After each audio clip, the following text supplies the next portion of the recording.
So in the previous lecture, I have already discussed the chemical properties of alcohols in which there is a cleavage of oxygen and hydrogen bond. So today I am discussing the reaction of alcohol in which there is a cleavage of carbon and oxygen bond. ठीक है, alcohol पता है ना, ROH है. तो previous में हमने ये वाला क्लीवेज पढ़ा था. सो आज क्या डिस्कस करेंगे, R और O या कार्बन और ऑक्सीजन के बीच में जो क्लीवेज होता है उनसे कौन सी रिएक्शंस होती हैं. फर्स्ट है reaction with HX. When alcohol react with X तो क्या बनाते हैं आपके एल्किल हैलाइड बनाते हैं. ठीक है, for example ROH alcohol when react with HI hydrogen iodide तो क्या निकल गया आपका ये वाटर मॉलिक्यूल एंड क्या फॉर्मेशन हो गया RI plus H2O. Likewise when alcohol react with HCl in the presence of zinc chloride as a catalyst then there is a formation of RCl and water, RCl plus water. ठीक है, again OH negative from here and H positive from here, they react and forms water and finally there is a generation of RCl alkyl chloride. Likewise ROH plus HBr is equal to water plus Br. ठीक है, so here you can see that there is a mixture of HCl and ZnCl2. HCl and ZnCl2, this combination is known as Lucas reagent. This combination is known as Lucas reagent. So HCl plus ZnCl2 is equal to Lucas reagent and this reagent is very important because by this Lucas reagent we can distinguish primary, secondary and tertiary alcohol. ठीक है, तो ये पूछा भी जाता है कई बार कि हम कैसे प्राइमरी, सेकेंडरी और टर्शरी अल्कोहल में को डिस्टिंग्विश करते हैं कि अल्कोहल कौन सा है. तो हम कौन सा रिएजेंट यूज़ करते हैं, आपका ल्यूकास रिएजेंट. ठीक है, होता क्या है आपका जो टर्शरी अल्कोहल है, tertiary alcohol means in which OH containing carbon atom is attached with 3 carbon atoms. ठीक है, तो this is tertiary alcohol. So when this tertiary alcohol react with Lucas reagent means HCl plus ZnCl2, so there is no need of catalyst. There is so in the case of tertiary alcohol के case में क्या है, देखो there is no need of, मतलब जो reaction है वो HCl के साथ नॉर्मल हो जाती है विदाउट कैटलिस्ट. ठीक, बट जो सेकेंडरी अल्कोहल होते हैं वो कैसे करते हैं, आपका ये ZnCl2 की ज़रूरत होती है और रिएक्शन रूम टेम्परेचर पर होती है. ठीक, और जो प्राइमरी अल्कोहल्स होते हैं वो क्या करते हैं, जिंक क्लोराइड कैटलिस्ट तो रिक्वायर्ड होता ही है, साथ में क्या भी करना पड़ता है, हाई टेम्परेचर पर मतलब हीटिंग भी करनी पड़ती है. तो ये डिफरेंस है तीनों अल्कोहल्स में. तो कौन है, मतलब इट मीन्स कौन से अल्कोहल्स ईजिली रिएक्ट करते हैं या मोस्ट रिएक्टिव है, आपका tertiary alcohols are most reactive followed by secondary and primary alcohols are least reactive. ठीक, तो करते क्या है, देखो सपोज हमसे पूछा जाए कि हम कोई अल्कोहल है तो वो प्राइमरी है, सेकेंडरी है, टर्शरी है, उसका लेबल खो गया, आप कैसे उसको डिफ्रेंशिएट करेंगे. तो हम क्या करेंगे, हम क्या करेंगे, एक कौन ये लेंगे, आपका टेस्ट ट्यूब लेंगे और टेस्ट ट्यूब में क्या लेंगे, अल्कोहल लेंगे और अल्कोहल लेने के बाद उसमें हम क्या डाल देते हैं, ल्यूकास रिएजेंट डालते हैं. कौन सा रिएजेंट आपका, ल्यूकास रिएजेंट. ल्यूकास रिएजेंट डालते ही उसको शेक करने पे तुरंत टर्बिड हो जाए, टर्बिडिटी आ जाती है, तो इट मीन्स कौन सा अल्कोहल है, वो आपका प्राइमरी अल्कोहल है. ठीक है, उसको थोड़ा सा शेक करने पर या 5 मिनट में टर्बिडिटी हो रही है तो इट मीन्स कौन सा होता है, आपका सेकेंडरी अल्कोहल. और रख दो, वो टर्बिट हो ही नहीं रहा है, उसको पूरा 2-4 घंटे भी रख देंगे, इट मीन्स कौन सा अल्कोहल है, आपका प्राइमरी अल्कोहल. समझ में आ रहा. तो क्या होता है, ल्यूकास रिएजेंट से हम प्राइमरी, सेकेंडरी और टर्शरी जो अल्कोहल है उनको क्या करते हैं, डिस्टिंग्विश करते हैं कि प्राइमरी है, सेकेंडरी, टर्शरी. तो इमीडिएटली टर्बिडिटी आना इंडिकेट करता है टर्शरी अल्कोहल का. कुछ समय विद इन 5 मिनट टर्बिडिटी आना इंडिकेट करता है सेकेंडरी अल्कोहल का. और टर्बिड नहीं होता है ओवरऑल 1 घंटा भी छोड़ दो, इट मीन्स अल्कोहल कैसा है, आपका प्राइमरी अल्कोहल है. ठीक है, तो दिस इज द रिएक्शन. क्या है, देखो CH3 CH3 CH3 means this is tertiary alcohol when react with HCl at 25 degree Celsius temperature, तो it gives tertiary butyl chloride.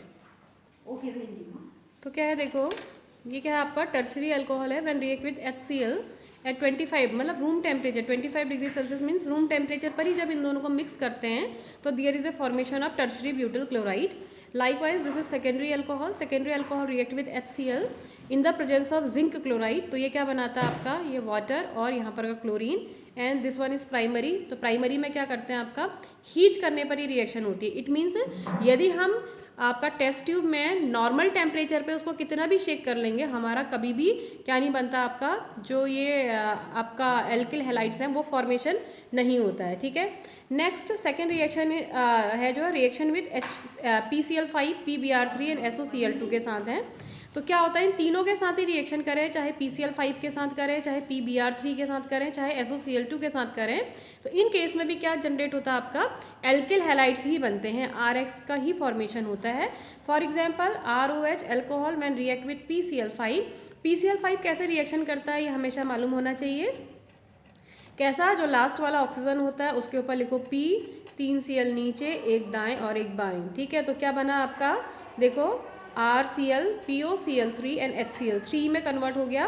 तो ऐसे ही देखो ROH plus PCl5 is equal to RCl, दिख रहा होगा आपको, RCl plus POCl3 plus HCl, किसी के भी करो। जैसे माना सपोज हम कहते हैं कि कार्बोक्सिलिक एसिड की PCl5 के साथ करो, तो कैसे करते हैं, लास्ट वाले ऑक्सीजन के ऊपर लिखो P, 3 Cl इधर, एक दाएं एक बाएं, PCl5 था ना, तो क्या बना आपका RCOCl, POCl3 और HCl। तो ये पता होना चाहिए पैटर्न कि कैसे ये रिएक्शन करता है। So when alcohol react with PCl5 it gives alkyl halide POCl3 plus HCl।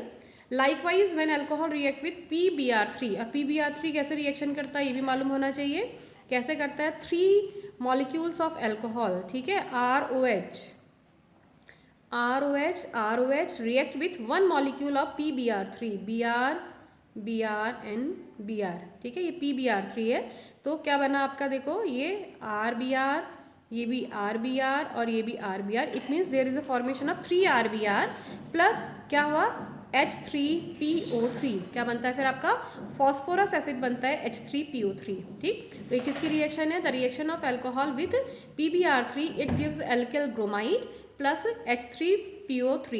ऐसे ही PCl3 के साथ भी करेंगे तो RCl बन जाएगा, ठीक है। Pi3 के साथ करेंगे तो RI बन जाएगा, ठीक। Likewise when alcohol react with thionyl chloride, SOCl2 is known as thionyl chloride, ठीक है। तो थायोनिल क्लोराइड के साथ रिएक्शन करते हैं तो अगेन क्या बनता है, ये R और ये Cl क्या बनाएंगे, RCl, ये SO और ये O मिलकर के बनाते हैं SO2, और बचा क्या, एक H यहाँ पर, एक Cl यहाँ पर, तो HCl।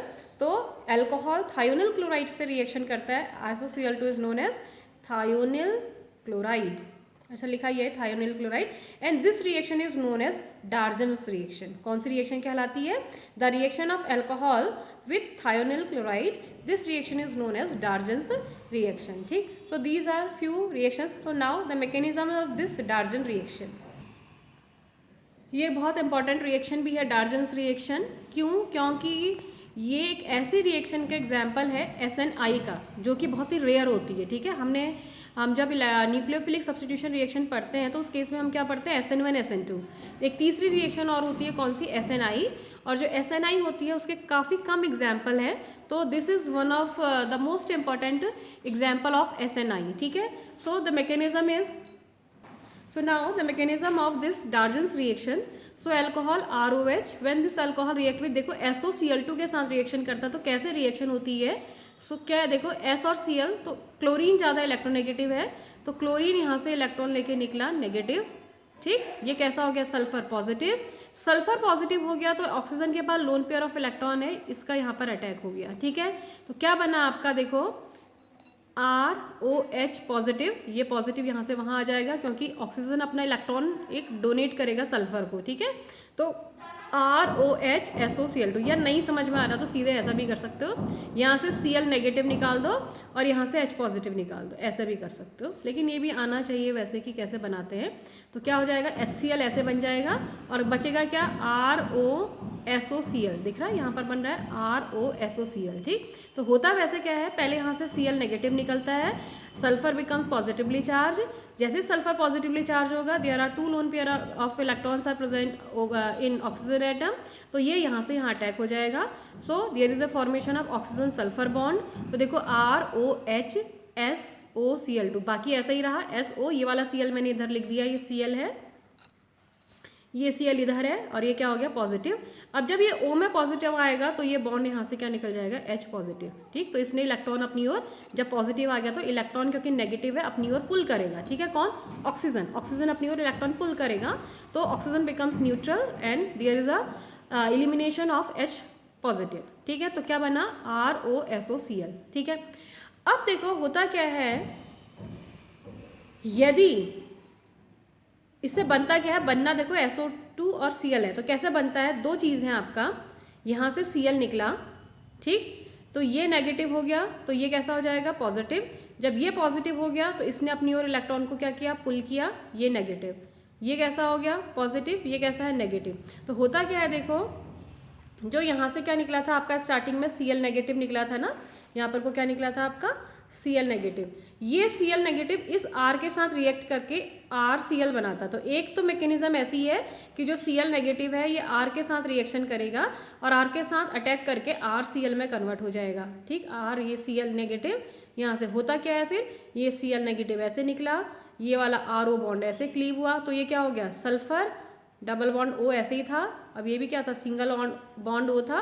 सल्फर कैसा हुआ, ये बॉन्ड ऐसे क्लीव हुआ तो सल्फर कैसा हो गया पॉजिटिव, ऑक्सीजन कैसा होगा नेगेटिव, तो कैसा हो गया डबल बॉन्ड। तो क्या बन गया SO2 बन गया, ये क्या बन गया SO2। यहाँ से क्या निकला Cl नेगेटिव और क्या बन गया RCl, ठीक। एक मैकेनिज्म ऐसी है, लेकिन रियल में ऐसा नहीं होता है। क्यों?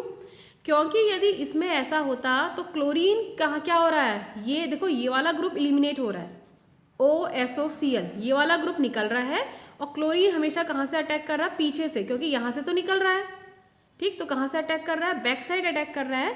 तो इसमें यदि स्टीरियो केमिस्ट्री की हम बात करते तो इसमें क्या होना चाहिए आपका इन्वर्जन इन कन्फिग्रेशन। जैसा इसका कन्फिग्रेशन है RCl का कन्फिग्रेशन उसका अपोजिट होना चाहिए था, लेकिन एक्सपेरिमेंटली क्या होता है आपका RCl का जो कॉन्फ़िगरेशन है वो रिटेन रहता है, सेम रहता है। जैसा R यहाँ पर है ऐसा ही R यहाँ पर को भी रहता है। तो इसका मतलब क्लोरीन बैक साइड से अटैक नहीं करता। क्लोरीन कहाँ से अटैक करता है, फ्रंट से ही अटैक करता है। कहाँ से अटैक करता है, फ्रंट से अटैक करता है। तो इसके लिए क्या बताया गया, इसके लिए ये बताया गया कि जो इसमें न्यूक्लियोफाइल का अटैक होता है वो इंटरनल होता है। ये कौन सी रिएक्शन का एग्जाम्पल है, SNI। किसका एग्जाम्पल है, SNI। SNI means internal nucleophilic substitution reaction, ठीक। तो इंटरनल जो इस क्लोरीन है वो अंदर से ही अटैक करता है, समझ में आ रहा। तो इस स्ट्रक्चर को देखो मैंने इस फॉर्म में लिख दिया, SO ऑक्सीजन को यहाँ दिखा दो और ये Cl ये जो ये बना था आपका।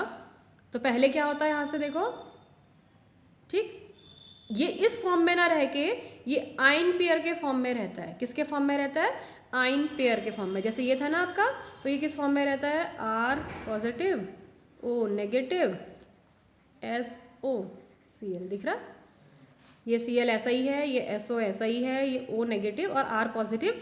तो जो एक्सप्लेन किया गया है वो ऐसा किया गया है कि ये कंपाउंड इस फॉर्म में एग्जिस्ट ना करके इस आयन पेयर के फॉर्म में एग्जिस्ट करता है। और जो आयन पेयर में क्लोरीन बाहर से अटैक नहीं करता, क्लोरीन ये अंदर से निकल के यहीं पर अटैक करता। देखो इसको और अच्छे से समझने के लिए मैंने ऐसा लिखा है, C डबल बॉन्ड O को यहाँ लिखा, क्लोरीन यहाँ, तो यहीं से Cl नेगेटिव निकला और यहाँ पर अटैक कर दिया, ठीक। तो डिपार्स जो हो रहा है सल्फर वो इसी साइड से हो रहा, राइट हैंड साइड से, और क्लोरीन भी राइट हैंड साइड से। लेकिन इसमें क्या हो रहा था देखो, ऑक्सीजन तो निकल रहा था राइट हैंड साइड से, R के दाईं तरफ से निकल रहा था। क्लोरीन कहाँ से अटैक कर रहा था, लेफ्ट हैंड साइड से, R के इस तरफ से अटैक कर रहा था। बट स्टीरियोकेमिस्ट्री के अकॉर्डिंग जो इसकी मैकेनिज्म निकली उसका ये निकला कंक्लूजन कि जो चीज़ आगे से निकलेगी तो अटैक भी आगे से ही होगा। मतलब राइट हैंड साइड से यदि क्या है लिविंग ग्रुप है तो अटैकिंग ग्रुप भी राइट हैंड साइड में है। तो वो इसी कंडीशन में पॉसिबल है जब सल्फर भी यहाँ से निकल रहा है और क्लोरीन भी यहीं से अटैक कर रहा है, ठीक। तो फाइनली क्या बन गया देखो, यहाँ से Cl नेगेटिव निकला, तो ये Cl नेगेटिव R पॉजिटिव क्या हो गया RCl, और बचा क्या SO2, S double bond O मतलब SO2। तो जो ये वाली थ्योरी थी कौन सी, कि इस तरीके का कंपाउंड बना और इस कंपाउंड में फिर क्लोरीन ने बैक साइड से अटैक किया, तो वो थ्योरी फेल है। क्यों, क्योंकि स्टीरियो केमिस्ट्री ये कहानी नहीं कहती है, ठीक है। नेक्स्ट है आपका डिहाइड्रेशन ऑफ एल्कोहल। डिहाइड्रेशन मतलब क्या हुआ आपका, जानते हो डिहाइड्रेशन मतलब क्या होता है, रिमूवल ऑफ वाटर। तो ये आपका है आपका एल्कोहल, देखो CH3 CH2OH, डिहाइड्रेशन मतलब वाटर का रिमूवल, वाटर मतलब H positive from one carbon and OH negative from another carbon. तो H पॉजिटिव इस कार्बन से, OH नेगेटिव इस कार्बन से निकलेगा, तो क्या हो जाएगा, ये वाटर रिमूव हो जाएगा और क्या बन जाएगा, CHH double bond CH2, CHH double bond CH2 किसके प्रेजेंस में। तो ये आपके कुछ क्या है, आपके डिहाइड्रेटिंग एजेंट, इनमें से कुछ भी यूज़ किए जा सकते हैं। Concentrated sulphuric acid, potassium hydrogen sulphate and anhydrous aluminium chloride, ये सारे के सारे किसकी तरह, ये डिहाइड्रेटिंग एजेंट है, ये वाटर को रिमूव करने का काम करते हैं। So this is alcohol, when alcohol react with dehydrating agent like concentrated sulphuric acid, potassium hydrogen sulphate और anhydrous aluminium chloride, so in that condition water molecule removed from alcohol and alkenes are formed। ठीक है, अब इसकी क्या mechanism है देखते हैं। देखो दिस इज अल्कोहल, हम इसकी मैकेनिज्म एक सिंपल एग्जांपल ले रहे हैं, CCH3 CH3 CH3 COH H CH3, sulphuric acid के साथ रिएक्शन करते हैं तो क्या होगा, देखो OH तो इसी कार्बन से निकलना है, इस कार्बन में OH अटैच है, तो OH ग्रुप इस कार्बन से रिमूव होगा, लेकिन हाइड्रोजन के रिमूव होने की दो पॉसिबिलिटी हैं। हाइड्रोजन यहाँ से भी निकल सकता है, तो यदि हाइड्रोजन यहाँ से रिमूव होगा तो there is a bond formation between this carbon and this carbon, और दूसरी पॉसिबिलिटी क्या है, हाइड्रोजन, अच्छा ठीक है ये होना चाहिए था, दूसरे कार्बन में तो फिलहाल अभी हमने दिखाया ही नहीं है। तो क्या है आपका, देखो OH यहाँ से निकलेगा, हाइड्रोजन यहाँ से निकलेगा, तो क्या फॉर्म होना चाहिए, ये आपका बनना चाहिए था CCH3 CH3 CH3, दिख रहा, CCH3 CH3 CH3 CH OH from here and this CH3 H यहाँ से निकलेगा तो किस में कन्वर्ट हो जाएगा, CH2। ठीक है, तो ये क्या हो गया आपका CH2 एंड यहाँ पर को क्या आ जाएगा, डबल बॉन्ड डबल बॉन्ड। तो ये आपका प्रोडक्ट होना चाहिए था, लेकिन जब रिएक्शन की गई तो इसका जो मेजर प्रोडक्ट है वो ये है। ठीक है, तो वैसे भी मार्कोनिकॉफ रूल के अकॉर्डिंग होना चाहिए था। ठीक, तो क्या होना चाहिए था, हाइड्रोजन यहाँ से निकलना चाहिए था, लेकिन बनता क्या है आपका, ये आपका मेजर प्रोडक्ट है। ये कैसे बनता है ये अब हम इसकी मैकेनिज्म में देखेंगे। ठीक है, तो देखो क्या है मैकेनिज्म, ये आपका अल्कोहल है, CCH3 CH3 CH3 COH H CH3, in the acidic medium sulphuric acid है तो H पॉजिटिव है, दिस H पॉजिटिव कहाँ पर होगा, ये O नेगेटिव, ये H पॉजिटिव पर रिएक्ट करेगा, क्या बनेगा OH2, दिख रहा OH था और इसमें क्या आ गया आपका H पॉजिटिव, तो क्या बन जाएगा OH2 पॉजिटिव। ठीक, तो क्या बन गया OH2 पॉजिटिव, बाकी ऐसा ही रहा CCH3 CH3 CH3 CH CH3। ठीक है, तो जब ये OH2 पॉजिटिव हो गया तो ये पॉजिटिव है, तो ये जो वीक है कार्बन ऑक्सीजन, ये कैसा हो गया आपका, वीक हो गया। ये वीक हुआ तो क्या हो गया आपका, ये ऐसे निकल गया। ठीक है, किसने, ऑक्सीजन अपनी ओर इलेक्ट्रॉन खींचेगा। ठीक, तो देयर इज हेट्रोलिटिक क्लीवेज, ये क्या हो जाएगा फिर आपका, यदि ऐसे क्लीव हो जाएगा तो ये क्या हो जाएगा H2O न्यूट्रल, पहले कैसा था पॉजिटिव, इसने इलेक्ट्रॉन अपनी ओर पुल किए तो ये कैसा हो जाएगा न्यूट्रल, और क्या बन जाएगा फिर आपका, देखो ये CH3, ये तो ऐसे ही रहे CCH3 CH3 CH3, बचा क्या, देखो CH, इसमें कैसा चार्ज आ गया पॉजिटिव, और ये CH3 ऐसे ही रहा। ठीक है, अब देखो ये क्या है आपका, कितना डिग्री कार्बोनियमाइन है, कार्बोनियमाइन होता है, कार्बन में प्लस चार्ज है तो कार्बोनियमाइन है, जिस कार्बन में प्लस है कितने कार्बन से अटैच है, 2, 1 हियर, इट मीन्स कितना डिग्री कार्बोनियमाइन है, 2 डिग्री कार्बोनियमाइन है। ठीक है, तो दिस इज 2 डिग्री कार्बोनियमाइन, लेकिन यदि इसमें एक मैथिल यहाँ से यहाँ शिफ्ट हो जाए, ठीक, तो क्या हो जाएगा आपका, देखो CH3 यहाँ से यहाँ शिफ्ट हो गया तो क्या बन गया, ये CH3 पहले से ही था, ये CH पहले से ही था, एक CH3 यहाँ आ गया तो दिख रहा है यहाँ पर को CH3 लगा हुआ, और ये 2 CH3 इस कार्बन में बचे, ये पॉजिटिव। ठीक, तो एक नया कार्बोनियमाइन जनरेट हो गया है, दिस कार्बोनियमाइन इस 3 डिग्री कार्बोनियमाइन, जिसमें प्लस चार्ज है, कितने कार्बन से अटैच है, 1, 2 and 3। ठीक, so now 2 degree carbonium ion converted into 3 degree carbonium ion, and we know 3 degree carbonium ions are more stable than 2 degree carbonium ion, it means ये वाला मोर स्टेबल है, ये लेस स्टेबल है, तो इससे रिएक्शन जाएगी तो क्या होगा, अब आपका जो वाटर था यहाँ से H पॉजिटिव निकाल देगा, तो H पॉजिटिव कैसे निकलेगा, ये O नेगेटिव, तो ये क्या हो जाएगा नेगेटिव, ये कैसा है positive, negative positive double bond, तो क्या बना CCH3 CH3 CCH3 CH3 CCH3 CH3 CCH3 CH3 single bond, and now there is a formation of one bond between this carbon and this carbon, so this single bond converted into double bond, so this is major product। and second one, second possibility है कि जो less stable कार्बोनियमाइन है water यहाँ से निकाल दे H positive ऐसे, ठीक। तो यदि ऐसे वाटर निकालेगा तो क्या हो जाएगा, ये नेगेटिव, ये पॉजिटिव, ये क्या आ जाएगा डबल बॉन्ड, तो ये माइनर प्रोडक्ट है और ये आपका क्या होता है मेजर। तो इसका मतलब हुआ कि कार्बोनियम आयन यदि बन रहा है तो यदि वो हाइड्रोजन शिफ्ट या मेथिल जो स्मॉल ग्रुप्स हैं उनके शिफ्ट से मोर स्टेबल कार्बोनियम आयन में कन्वर्ट होता है तो इस तरीके की शिफ्टिंग फेवरेबल होती हैं। तो हेयर कौन सी शिफ्टिंग हो रही है आपकी, 1 से इस कार्बन में मेथिल शिफ्ट हुआ तो this is known as 1,2 methyl shift. CH3 क्या हुआ, कार्बन नंबर 1 से कार्बन नंबर 2 में चला गया, दिख रहा है कार्बन नंबर 1 में कम हो गया, कार्बन नंबर 2 में जुड़ गया, तो दिस इज 1,2 मेथिल शिफ्ट। ठीक है।